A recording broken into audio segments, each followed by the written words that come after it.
لە بابەتی خزمەتکردن بە سینەمای کوردی و لە ڕێگای ئەو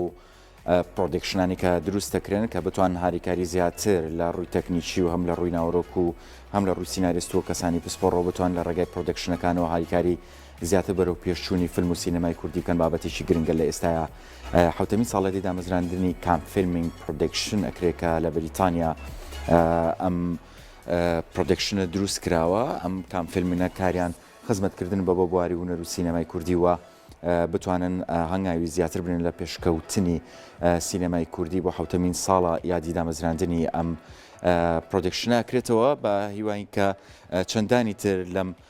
کام فیلمانە هەبن بۆی بتوانن زیاتر هاریکاری بکەن بۆ خزمەتکردنی بواری سینەمای کوردی و کۆکردنەوەی پسپۆڕان و هونەرمەندانی سینەمای کورد لا دوتوی ئەو کارە سینەمایانی کە ئەکرێەوە هەنگاوی جدیتر بنرێت لە بەرەو پێشچوونی دروستکردنی مۆرکی سینەمای کوردی وەکە میشە لە پرۆگرامی کورسات مەگەزین قسە و باسمان لەسەر کردووە.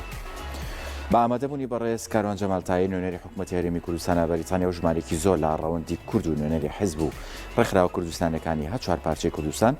ڕۆژی 24 ئۆکتۆبری 2021 لە شاری بێرمنگام حوتەمین ساڵێری دامەزراندنی کام فیلمینگ پرۆدکشن وەک یەکەمین کۆمپانیای کوردی بەریتانی کرایەوە. لەو مەڕاستیمە جگە لە خوێندنەوەی چەند وتار و پەیام و پیرۆزبایەک هاوکات زیاتر لە 57 کەسایەتی هوەری ڕۆشنبیری سینەماکار بانخواست کەسایەتی کۆمەڵاتی ڕۆژنامەوان